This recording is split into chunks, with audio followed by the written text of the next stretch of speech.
Bribery is obviously the best way to go to turn anyone into a writer.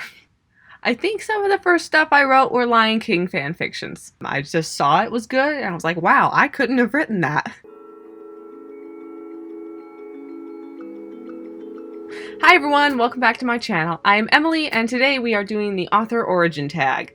I was tagged in this tag way too long ago. Marie Cassette did her author origins tag. I will link that in the description. You guys should go check out her channel. Question number 1 is backstory. When and why did you start writing? How old were you? And in which genres did you begin writing? 7th grade, my dad bribed me into writing the stories I've been thinking up for a long time. He said I could quit the Diary of Anne Frank book club if I started writing down my book. Bribery is obviously the best way to go to turn anyone into a writer.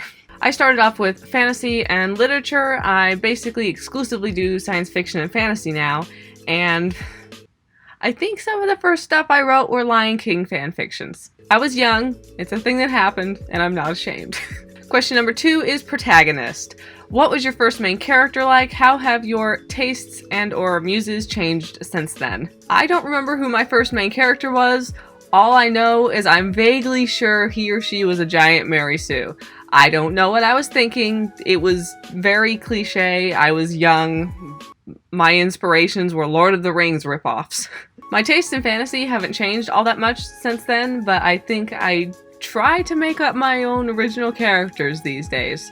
And short fiction has become a big inspiration as well as traditional fantasy books. Question number 3 is Antagonist. What is the worst writing advice or feedback you've ever received? What was your first rejection or confidence-breaking experience like? Kill your darlings. I hate that writing advice. Let me go on a rant for a moment. Kill your darlings is sort of a piece of writing advice that basically says you should get rid of the fluff in your story that just you love but doesn't really serve any sort of purpose to the story. And at a basic level, I agree with that. But you can take this way too far. If you kill every element of the story that you love in order to just break it down to its bare bones and keep it at a minimum, what is there to love? What do you, as the author, love about it? Nothing, so the reader's not going to love anything about it. You have to be very careful with this rule.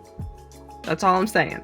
My first short story rejection didn't actually kill my confidence all that much. I was determined to get into a magazine called Shimmer. I sent stories exclusively to them for several months before sending anywhere else. My third rejection from them, for some reason, was the one that made me really mad. I mean, the stories were terrible and I completely deserved it, but it made me really mad. Several years later... Question number 4 is Superpower. What part of writing or the writing process do you feel is your greatest strength? Apparently for me, it's dialogue. I have a great time writing dialogue. It's super easy for me, and I've had several writing and one screenwriting teacher tell me that my dialogue is the strongest part of my story and that I write dialogue really well. And I feel very lucky that it comes easily to me because I know so many people struggle with dialogue, but I love dialogue. It's fun. Number 5 is Kryptonite. What part of the writing or the writing process do you feel is your weakest? Writing action scenes. I need more practice at writing action scenes. I'm pretty good with writing emotional stuff and dialogue, like I mentioned, but when it comes to writing action, I can picture it in my brain so well, but then it's just sort of like Fred ran through the forest. He tripped over a log. He scraped his knee. He got up and started running again. I think the most shock I've ever had rereading a story is discovering that one action scene I wrote was actually good. That's how not great I am at them. I just saw it was good and I was like, wow, I couldn't have written that. Number 6 is training montage. What strengths or weaknesses changed over the years? Additionally, what have you done over the years to better your craft? Overall, I think and hope that my writing process has improved over all levels. My dialogue's better than it used to be. Even my action scenes are better than it used to be. I used to love editing so much. Like, I was fine having the worst rough draft in existence, that it was just a walking trash fire, but I would get to edit and I was super happy. I don't like that anymore. I like writing really clean drafts to the point where I edit as I go so that my rough drafts are sort of third or fourth drafts by the time I put the end on it. I don't really like editing all that much. I don't know what happened or where my brain switched over, but okay. I have read a lot a lot, especially when I wanted to start writing short fiction. I would purposefully go out and find the professional markets and the award-winning stories and actually pay attention to the way the sentences were structured and the way the story flowed. And I wasn't just reading for enjoyment, I was reading to learn, and I think that helped me a lot. Number 7 is weapon of choice. What programs have you used over your writing journey? What is your favorite right now and why? I have always just used Word and Google Docs. There's nothing exciting here. Question number 8 is trusted sidekick.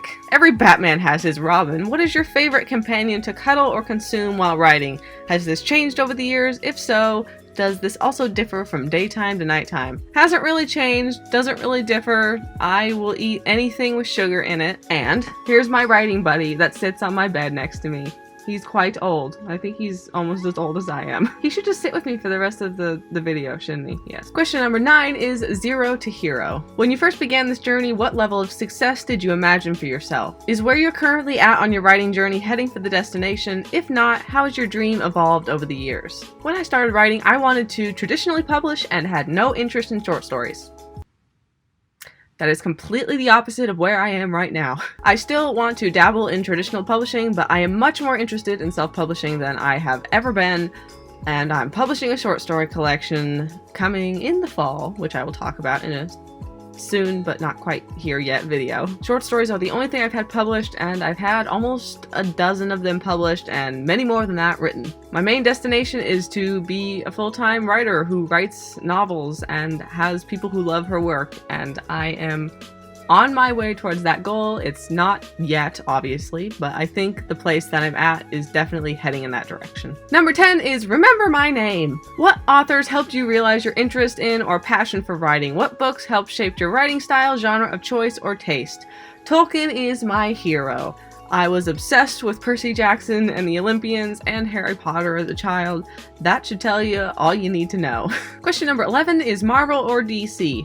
Yeah, there's not much competition there if you're talking about movies. Comparison is dangerous. How has comparing your author journey to others dismantled or helped your own? Any advice to overcome this? I do compare myself to other writers as something to aspire to or look up to.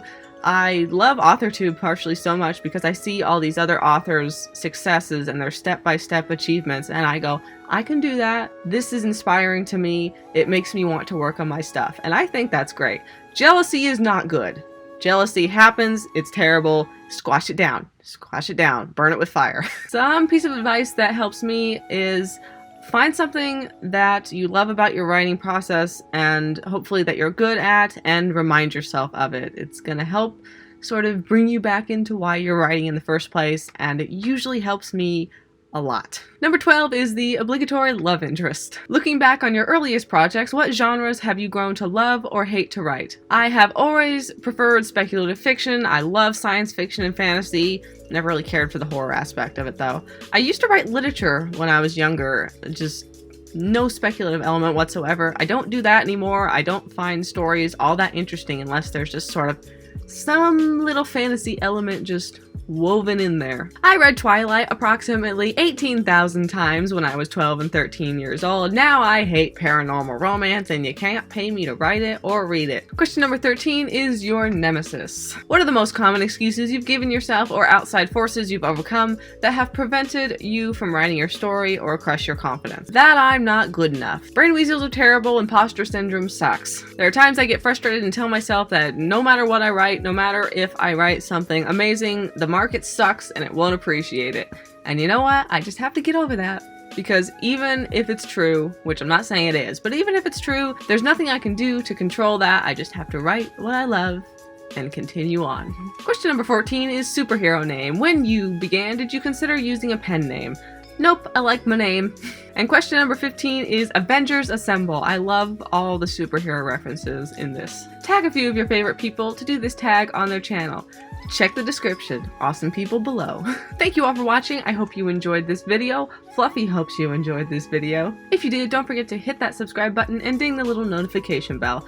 I upload videos on Mondays and Fridays, sometimes both days, about books and or writing and or movies. Don't forget to like, share, and leave a comment below. I love to hear from you all, and I will see everybody next week.